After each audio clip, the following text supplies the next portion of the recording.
Juliet Moderow, and besides being a Highland instructor, I'm also a member. I've been a board member of the Northwest Illinois Audubon Society for 8 years. I think my term is up here, but I am continuing on with working with Audubon board work. As Barry described, we are doing a lot of events over the next few months.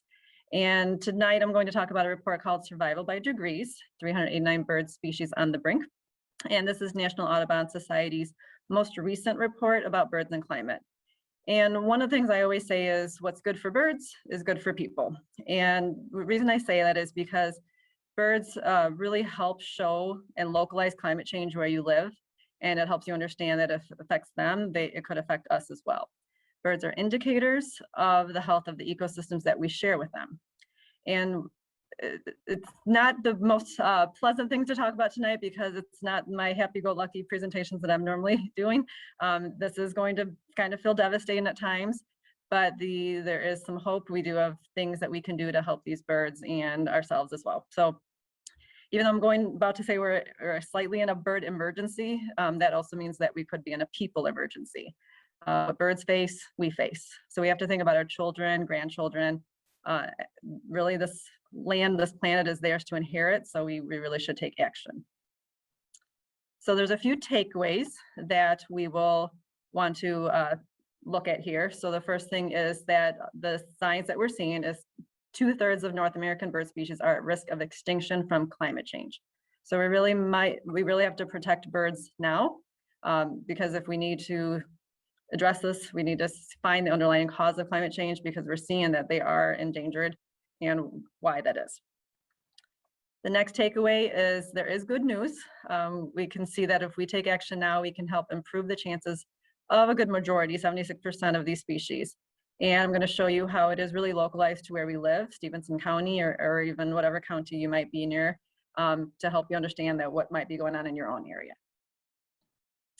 A third takeaway that I'll talk about is that there are 3 warming scenarios that Audubon report describes. I'll describe it in more detail in a bit, but I give the best case scenario and the worst case scenarios. And you can see we don't want to get to the worst case scenario because if we warm to 3 degrees Celsius, we could lose 305 bird species versus best case scenario, we still will lose some, but significantly less. And I'll talk about some threats. There's 9 threats that I'll talk about and why that happens. The fourth takeaway is to realize and recognize that every bird species will experience some kind of impact from climate change. And 1/4 of state birds could lose the majority of their range in one season at 3 degrees warming scenario. The final takeaway is that we do know what we need to do to protect the birds. We just need to take action. It is now time to act. So how I know this is happening, I see it. As I said, I've been birding for 21 years. I think I did the math, and it kind of scares me when I think about when I actually got involved with birding. I was a college student, and I took a birds and mammals class for the mammals. And I had no idea what I was in for the class, and I thought I was taking it for my enjoyment of mammals, and I realized mammals are boring and birds were more exciting, and I've been a bird watcher since. And I've been a teacher at college level for 17 years, and again, it always sounds scary to say that, but I've been at Highland for a long time. So I do research, I do see the information, I teach it to my class, and I see the numbers changing. I see it in our backyard. And what keeps me up at night is thinking about this future of this little girl sitting here, that's my daughter, wondering what she's going to experience, what she might not see in the future. I try to think about the future generations. So it's not only about birds, it's about us too. So I'll try to kind of summarize some of the science here, just so you can understand what this report's all about. It's very heavily based on data. So Audubon assembled this large database of studying climate change in North America, and they looked at 70 different data sources. They have looked at Christmas bird count, if you've heard of that. We do that every year in Freeport, and some of you might actually help with that. So there's data from local places. eBird, if you've heard of eBird, that's a place, it's an app on your phone where you go birding, people plug in where they see the birds. So it's really documented data. And Audubon scientists also look at climate-related threats. They look at fire, weather, they look at intense heat, they look at sea level rise. And that's something that we also need to recognize. Even though we're not near the sea, we do talk about the Great Lakes being affecting. And then of course, we think about our own local area like Pecatonica flooding. So we look at where and how these birds are at risk for a changing climate. And it's really one of the first time that something like this has been done. If you are an Audubon member, you might have heard about a report quite a few years ago where the report stated that we have already lost 3 billion, with a B, birds since 1970. So our prior actions have put birds in this situation, and this current Audubon study looks into the future, which does raise some alarm because it does show that climate change makes our current conservation issues even worse. So we are learning that we might have to work even faster than we have. So just to give you an idea of where all this data comes from, these little dots are kind of showing a summary of 140 million observations across North America, Canada, US, and Mexico. So when we compare it to other data observations, this is the most significant bird observation data that we see that exists, and it's really the foundation of Audubon scientists' work. And this little picture is a snapshot of only 10,000 of the 140 million records. So that's how they put these dots in here. And 70 different data sources, like I said, for 604 bird species in North America. So a lot of science here, a lot of background, and they've also expanded coverage. You can see into Canada, Alaska, Mexico. So when I show you a website link, it kind of gives you an idea of who can find this data. So Audubon scientists, they combine these bird observation sets with projections for climate in North America. They also look at human land usage. So that basically means what areas that we have converted to agriculture, and urban areas just for human population growth. So as Illinois used to be called the Prairie State, or is called the Prairie State, I should say, it really doesn't really match that nickname anymore. Most of that prairie is gone. It also looks at how vegetation changes, because plants are also clearly affected by climate change. They don't grow as well. Some plants actually grow better with extra carbon dioxide, but overall they are affected. Okay, so I will show you the numbers, Celsius and Fahrenheit, just so you can understand it better. So these are the three scenarios. I tend to skip over the middle one. I do the two extremes when I show you the effects of some species of birds. But basically, there's three agreed upon climate thresholds that not only scientists, but government uses whenever they talk about climate change. We look at the number of scientists who show that climate change is occurring. Thousands of climate scientists consider these three warming scenarios. So 1.5 degrees Celsius, which is 2.7 degrees Fahrenheit, 2 degrees Celsius, which is 3.6 degrees Fahrenheit, and then 3 degrees Celsius, 5.4 degrees Fahrenheit. So I'll still say 1.5 and 3, but you can kind of do the math in your head just to show what it is in Fahrenheit if you prefer Fahrenheit. The overall consensus is that our goal should we should try to hold our warming at 1.5. We really wish we never have gotten there, but we obviously don't want to get higher than 1.5. Otherwise, we will be facing dire consequences. Scientists have a lot of worry that if we get to 2, it's going to be bad. If we do nothing, 1.5 is going to occur. 2 degrees could happen as soon as 2050, and 3 degrees would happen by the end of the century. So Audubon scientists, when they worked on the report, they looked at vulnerability and where these thresholds to help us predict where birds, what they might face. So just so you can recognize too, we've already experienced an increase of about 1 degree Celsius in the average temperature across the planet. So that's why the scientists are looking at 1.5 as the best case scenario, because we've already reached 1. We were trying to slow it down. And then I'll talk about 3 degrees as the worst case scenario. Now, not all of us might be birders in this room, so I won't describe too many species. I'm focusing more on location. And this graph here is basically where you see the red is these birds that live in the Arctic area are at highest risk for being affected by climate change. And Arctic should make the most sense, because if these animals are adapted, not only birds, but any wildlife that lives in the Arctic, they have evolved to have these requirement for Arctic ice, snow, etc., their body temperature might not be able to adjust to warming climates. It's different than our bodies. So these, you can see nearly 100% or 100% of Arctic birds are vulnerable. And you can even think about mammals that you're aware of too, some Arctic hares, polar bears. And you can see boreal forests. They do have some less risk. But when we jump down to generalist, many animals that fall into that category could live in different habitats. They're at lower risk. So we're really worried about first the Arctic and boreal forest because they can't adapt fast enough. Once the climate warms too much for them, evolution doesn't occur that quickly for them to change. So I'm going to describe the 9 threats because you'll hear a few of this as I go along here. And there's a few groupings. So there's something called persistent threats, and those are things that persistently or permanently change habitat. So for example, sea level rise and Great Lakes, this is 1 and 2, I put them in the same box here. Those that can permanently change habitat. Once the sea level rises, it probably won't drop again. So that would be one example there. And then another permanent change threat would be urbanization. More increasing human population, you're losing that habitat by urbanization, so that won't come back. It's not like we're going to tear down that building and have the trees and plants come back. Then another permanent one typically follows again with human population is cropland expansion. More people, more food to feed them, which again means less habitat for birds.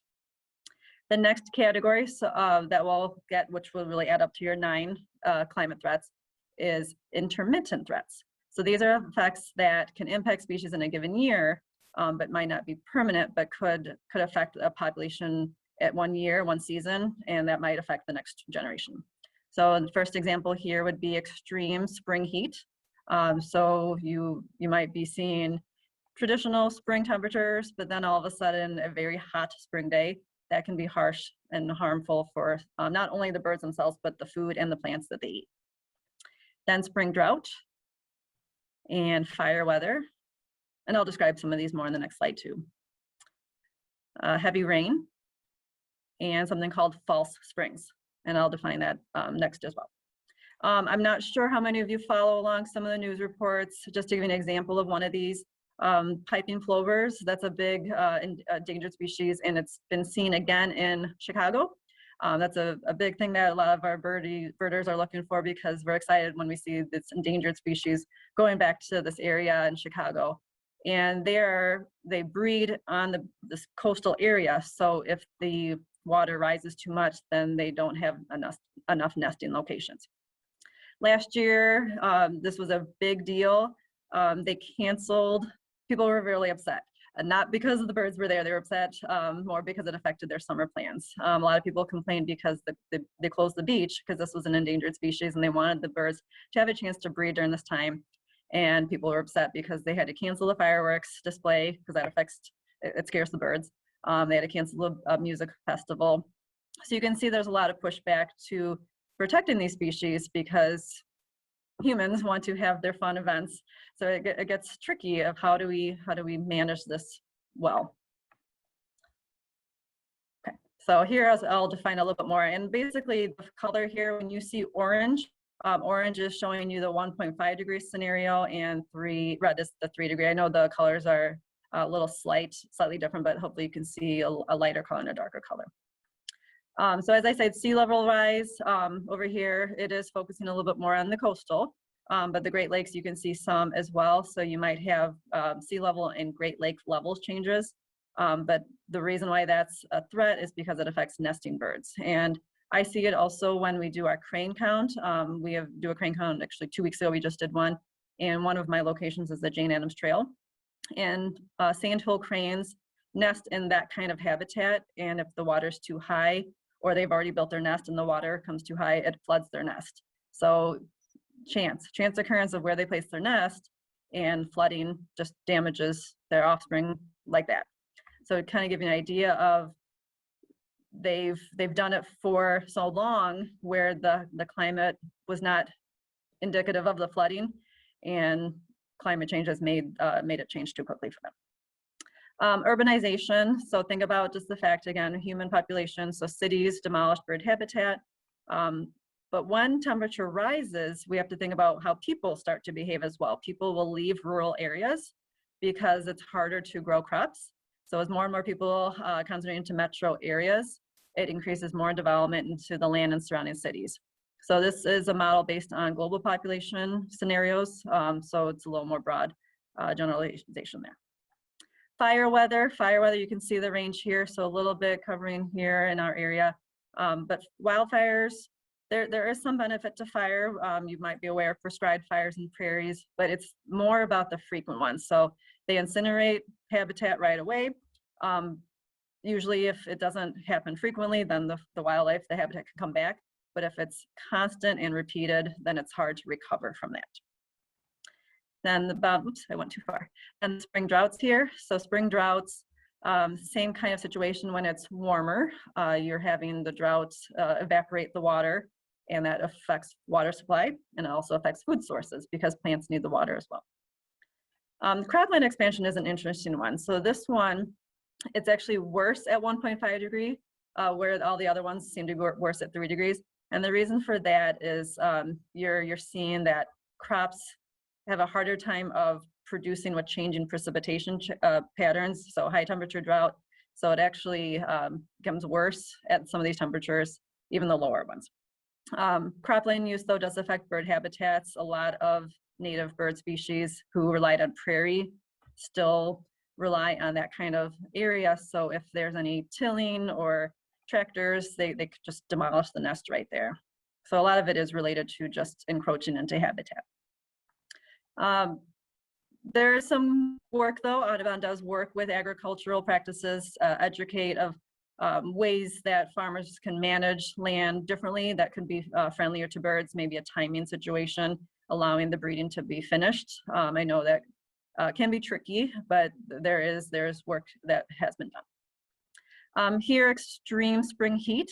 So spring heat waves endanger birds, mainly because as the birds are getting their young in their nests, they're not as necessarily incubating as much, but these young birds have less feathers, they're still growing in. So any heat extreme, they don't have the ability to insulate. So a lot of times the young birds don't survive even a strong heat day. Heavy rainfall. So I've also seen this as well. So I described about the sandhill cranes, but I've seen it with other bird nesting problems. Whenever heavy rain comes about, the parents are doing their best, but the parents also abandon the nest for a little bit, so the heavy rainfall floods the nests, and then the parents have a hard time feeding the chicks. So even in that short period of time, the lack of food for that short period of time does endanger the chicks. Then finally, false springs, and that one's always a longer one to describe because it's more about the combination of the temperature and the plants. So it's more of an indirect relationship with the birds. So fall spring is basically when you have that really unseasonable warm winter day. It's close to spring, but it's still winter. So what happens there is there's a thaw, and some of these flowering plants, they flower early. They're recognizing that the temperature was warm and they germinate. Normally the frozen temperature would keep them from germinating. So they start to germinate, they start to produce a fruit. Birds aren't here yet, birds aren't back yet, especially the migrating ones necessarily. So now they've made their fruits and they might not germinate again. So when the birds return, they arrive early, and now there's no food for these birds to eat or feed to their young. On the other hand, we also might have the spring reach the normal temperature, but then you might have a cold snap. So think of these insect-eating birds that have migrated back from the tropics, and now we have insects like a normal spring day, but then a cold snap that killed a bunch of insects during that particular period. Now they don't have food supply. So you can see this extreme weather condition just affects food supply rapidly. Think about caterpillars that might be abundant, but then they just froze, and now these birds can't find food to eat. Now, sadly, I did actually hear this recently. So a lot of you might be fans of bluebirds and have a bluebird house. Our bluebird monitors, unfortunately, have found when we had a cold snap a couple weeks ago, they didn't survive. They were huddled in a bird box. So you can see a cold temperature is hard on these birds. Okay, so we do see a big dramatic difference between a 1.5 degree scenario and a 3 degree scenario. So The range here, whenever you see the darker red, darker typically shows you more lost. So orange and red shows that a lot more of these range of these birds tend to be lost at the higher temperature.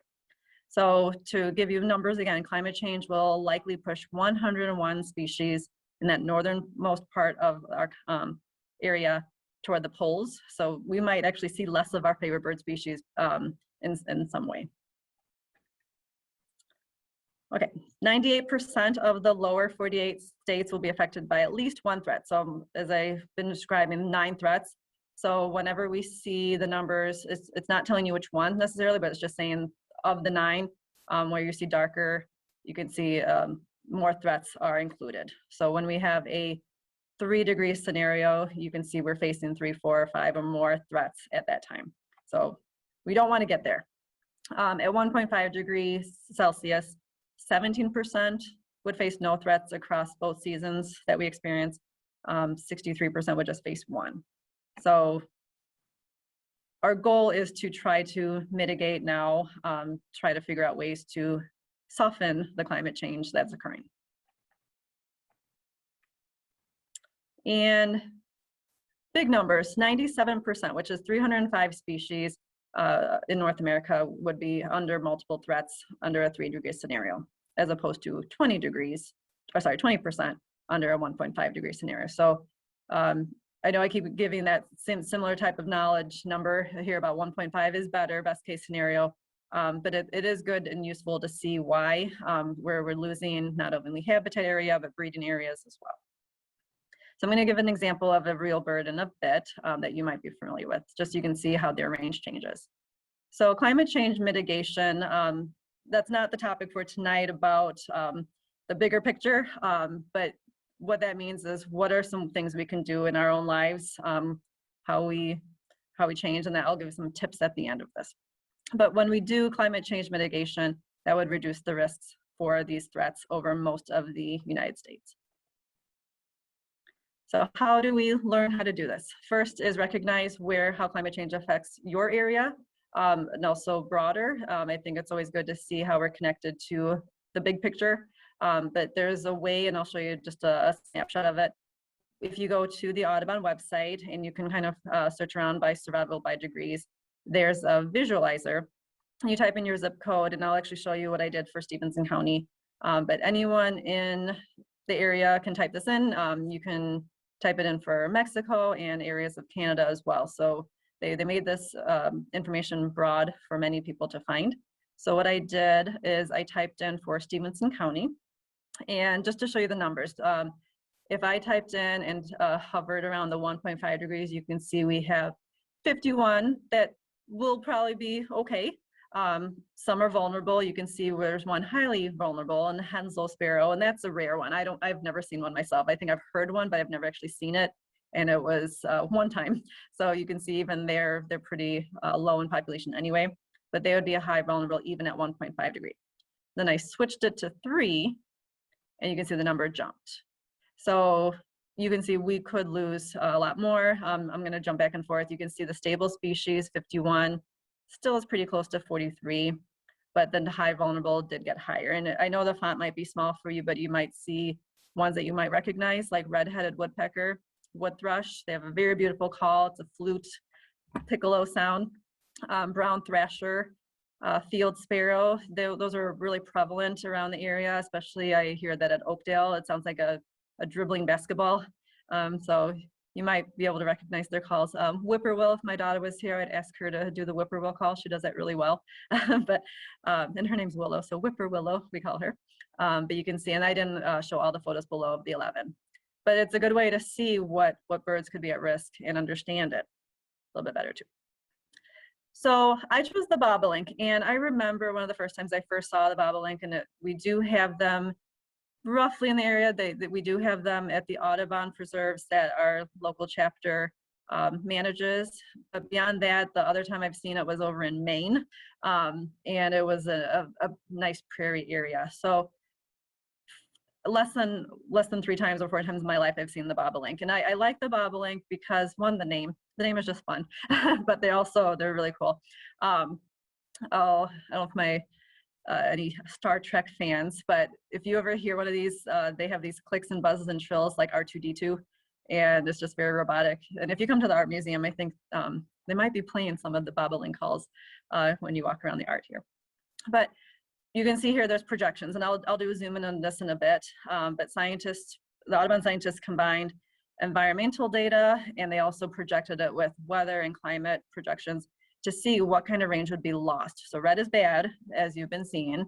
So I'll zoom in here to remind you of the threats. It's just showing you that the darker the red, you might have 6 or more threats that are affected here. So here it is with a 1.5 degree scenario. Notice that the range shows about 1 threat for the bobolink. And yes, they're not really in our area anyway. As much, but watch, you can see the more threats. White is good too, but now you can see when it's 3 degrees, it's just a lot more threats happening. And then here's another example of the range lost. So here's range at 1.5 degree scenario lost. And here it is with 3 degrees. So we will not see it at all in our area anymore. They're pretty much pushed away here. So devastating for this particular bird. And this is just one snapshot of the many birds that could be affected. So I don't want to go back to too much about their last report, but just to give you an idea of how this built upon the last one. The last report was 2014. And at that time, they reported that half the bird species in North America could lose at least half of their current range by 2080. So they built on that to the current one, which was pretty much finished around 2019 with this current report. So that was the first version, and then they've expanded on that. Just so you can see how they're adding to this data, and it's really reinforcing what we already know. Birds are at risk here. They rely on Audubon members. They've estimated that there's 1.7 million members and 47 million people in America that love birds, whether it's just feeding birds in your backyard or a bird watcher. There's different ways to describe someone who loves birds. And all this information is really just to really share for people. How can we help the birds that we love? The reason why it's even better, the advancement, is just the help with the e-data from people, localized data. So I think just with technology, we're able to really pinpoint the numbers of species that have dropped and changed. And you might see it in your own backyard. You might have been noticing over the past, if your bird feeder gets less species, that is what you're seeing. You're seeing things are changing. So to repeat, what they've summarized is 2/3 of North American birds are at increasing risk of extinction from global temperature rise, but we can do something about it. I'll let you see that here.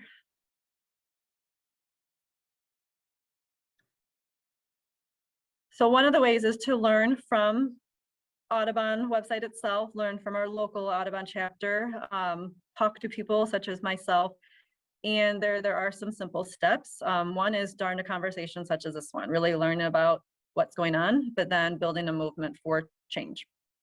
So there's a few steps here. One is start the conversation, which I'm initiating right now, and start at home. Personal actions, if you can make some changes, that's going to contribute to climate change. And as I said at the beginning, what's good for birds is good for people. It's not only going to help them, but it's going to help all of us. And there's a ripple effect. And I like to describe my own scenario at our house. So we were one of the first few people on our street, probably the first, to put solar panels. And since that time, a couple years ago, we've had neighbors pull over, stop if we're outside, and they say, tell us about it. And since then, within this year, there are now 5 people on our street with solar panels. And we like to believe it's us starting a trend, but I think it also shows that it was an easy process, just to kind of show that people want to learn about it, and we demonstrate that it was easy for them. So that's the ripple effect that I like to point out. Then, if you've ever driven by our house, we have been replacing lawn with native prairie plants. And you can see just the variety of color. Native prairie plants are adapted to this area. They do not require fertilizer. They do not require watering. They are really adapted to this area. So we don't spend countless time making sure that they need fertilizer. They sprout up on their own. We mow them, and then we look forward to the variety of colorful insects and blooms. And there's different species that bloom at different times, so you always have a rainbow. This is a fall picture just to show you even late September, late October, you might see even still yellow here, and this is aster, that's one of the late blooms. So how to learn how to do it yourself is there's a website. Again, I'm always going to plug Audubon first here, but there's so many websites out there that talk about native plants. Plus you have local individuals. The University of Illinois Extension can be very helpful. Right here at the Highland campus, otherwise a phone call away, and they have Master Gardener programs, Master Naturals programs, and they can help a lot. If you drive around the roundabout, that's really responsible, the work of U of I Extension. So they're good experts at this. But if you want to know what plants are native to your area or our area, you just type in the zip code, and it has you describe what kind of variety you like, and good way to start. But always ask people who have them too. It helps learn what to do.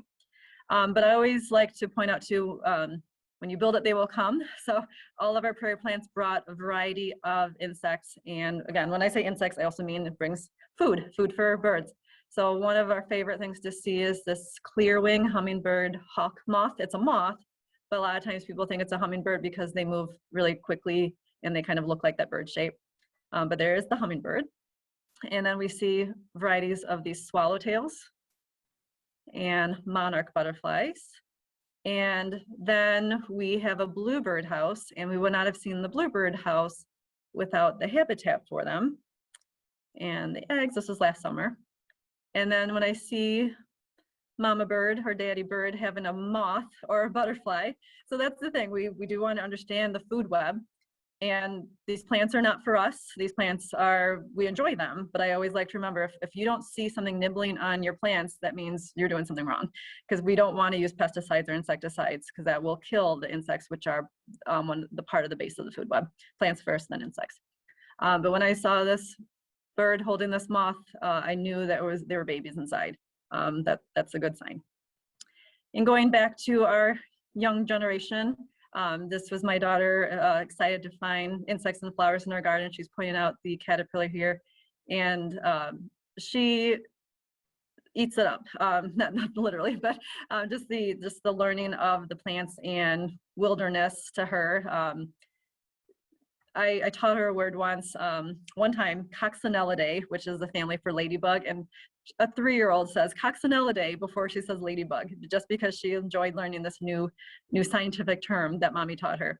So I think just educating and showing that it's more fun to be outside and exploring than always watching a TV show, for example. Nothing wrong with that kind of TV and games, but getting your kids to explore and have fun and appreciate nature is always important. So the second thing is lead your community and connect. Show up, make your case. For example, in a couple of days, I will be going to City Council on May 3rd for basically on behalf of the Audubon chapter to help pass a resolution for the city of Freeport to celebrate World Migratory Bird Day this year. And I plan to do it every year because I want to keep showing up and making the case that birds are important for our area. The importance of having it spoken at a city council meeting is to show that Freeport and city officials and the community will also be on board, or at least look something up and be aware of how important it is. And it is definitely not easy. This is not my day job, so you do lose time, you lose sleep, but it's rewarding. And another thing that I always want to plug in is if you're timid at first, then join others, help them. Northwest Illinois Audubon Society, but also we have a very good group, the Environmental Study Group.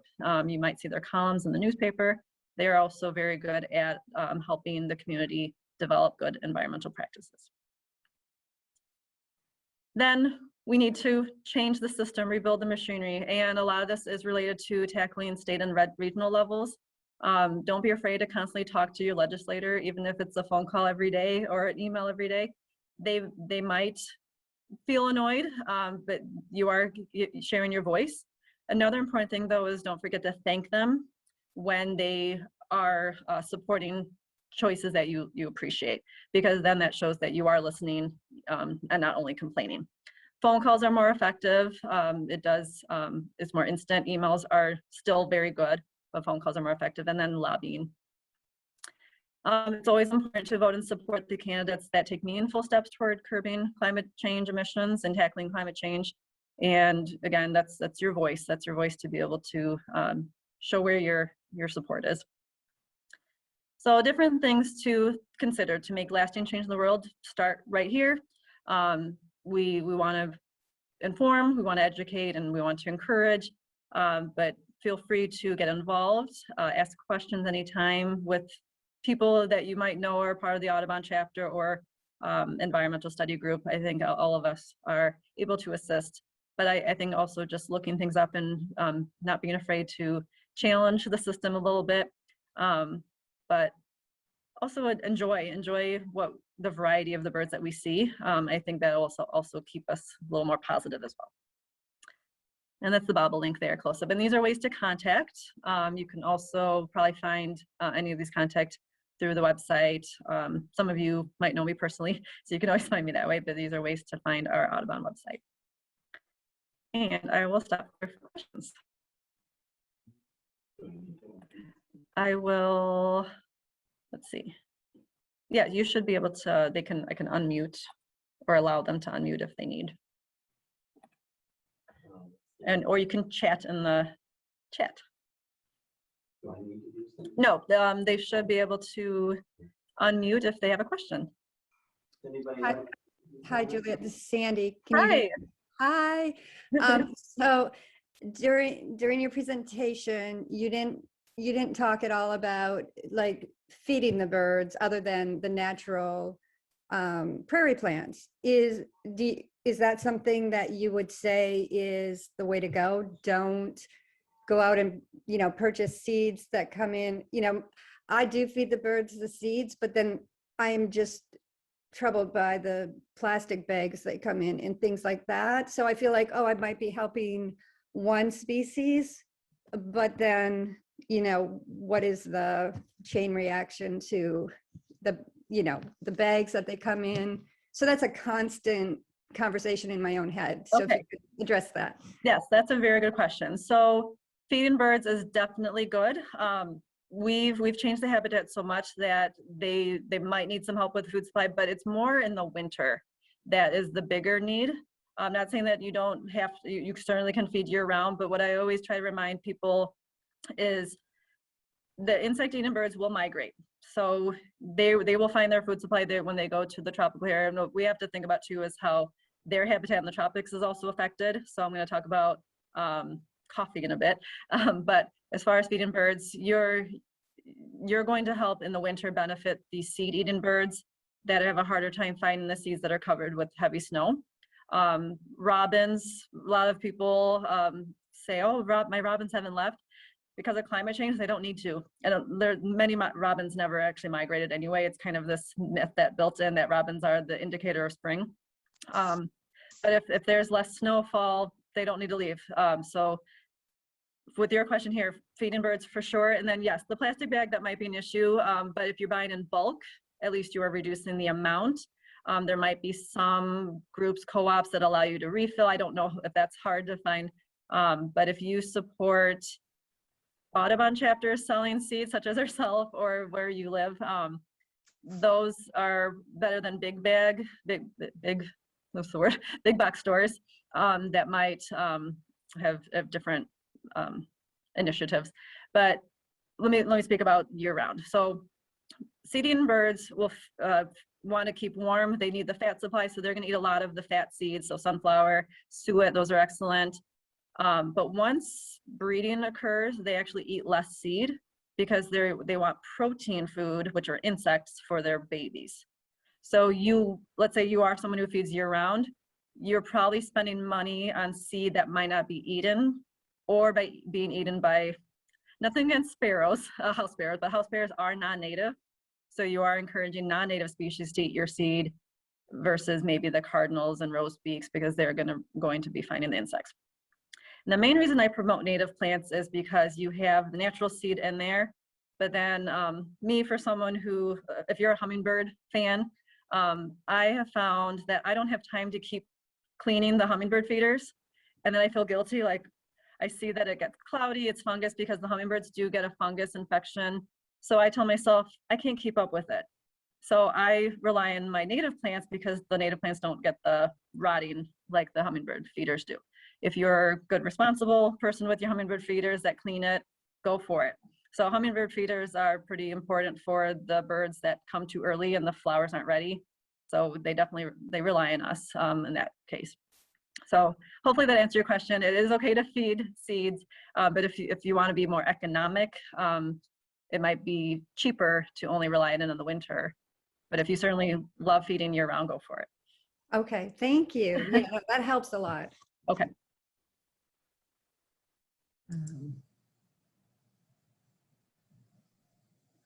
Hi, Juliet. Hi, Wonderful presentation. I have a question for you. I have a dilemma between my cat and the birds, and you didn't list cats as one of the endangered ments of the birds. I'm curious, what do you think about, is there a way to safely keep your cat outside too? And what are the thoughts of Audubon on Okay. cats? Audubon. So before I forget too, these, I don't know if this is reversed for you on my camera, but these will be at the Art Museum. If you would like to pick them up. So I can't read backwards, 7 simple actions to protect birds.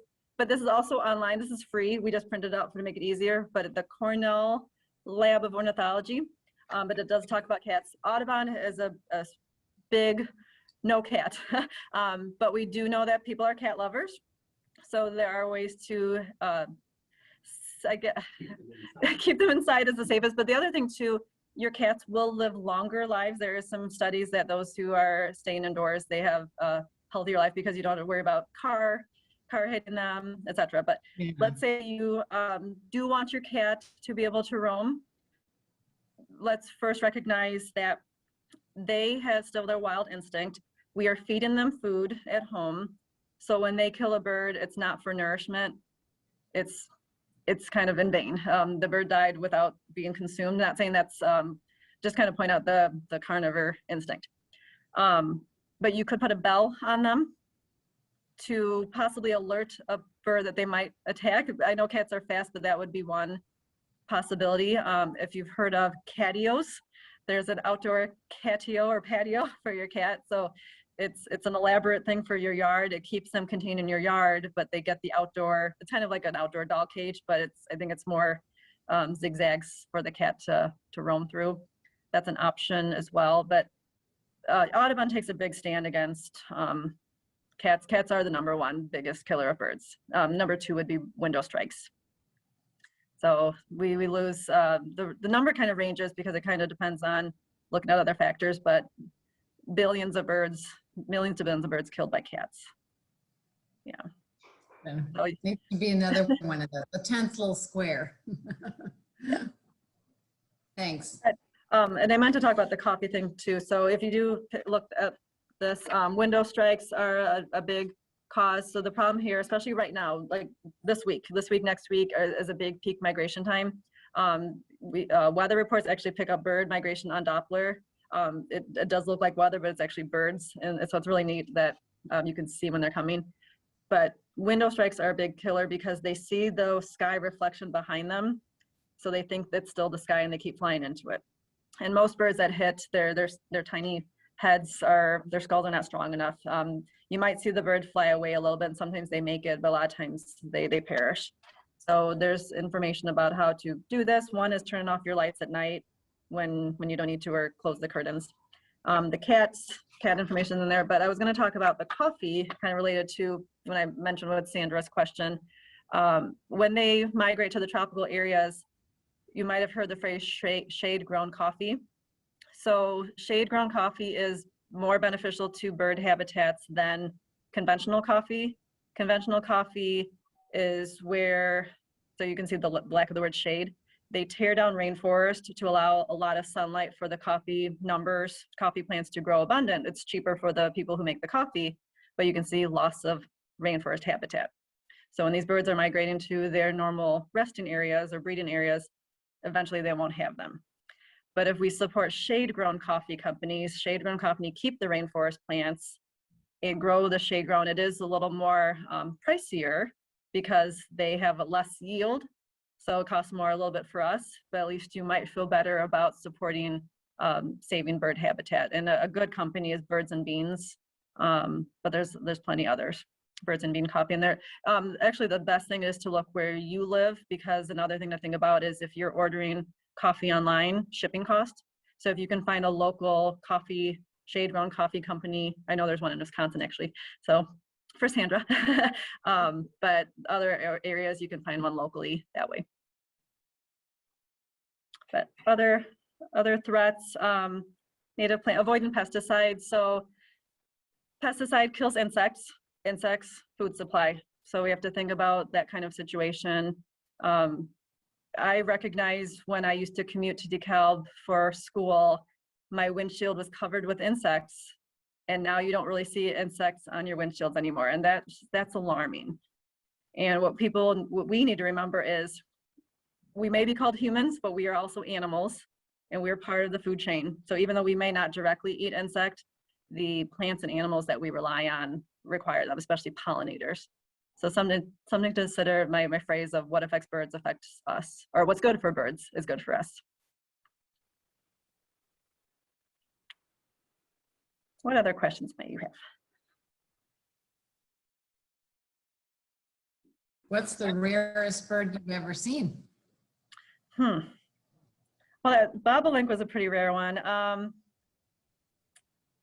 Some of the, there's a grasshopper sparrow. I've only heard it. Lost Mount area, which is roughly near Savannah. That's where I've heard it. So it's more you pull over a little bit, stop your car, get out, and then I've never actually seen it. So I guess I would consider that rare. But I've traveled for birds. Yellow-headed blackbird is a pretty rare one. I've only seen it once in Illinois, but the other time I saw it was Nebraska. You can buy a painting of one. I can buy, yes, Barry painted a yellow-headed blackbird. It's upstairs. Phyllis, do you have a question? I just wanted to say thank you. You're welcome. It was great. Thank you. Oh, no, And- but I want to be sure you know I appreciate it. It's good. Good. Yeah. Bye. And I believe Phyllis has artwork here. Does Yes, Phyllis has a beautiful painting. She might have there, stepped too. out, but Phyllis just left, but she has artwork here. That's why I'm here to help showcase. So if you have not come, or you have, come again, because it's beautiful to see. And just a reminder, on the events page, you can see all the upcoming ones. There's also a link to download a PDF of the events that are coming up. And just spread it. I think for me, the thing about the bird exhibits was that there's such a good symbol, if you will, for two important issues. One was the environment, and then also the issue of race.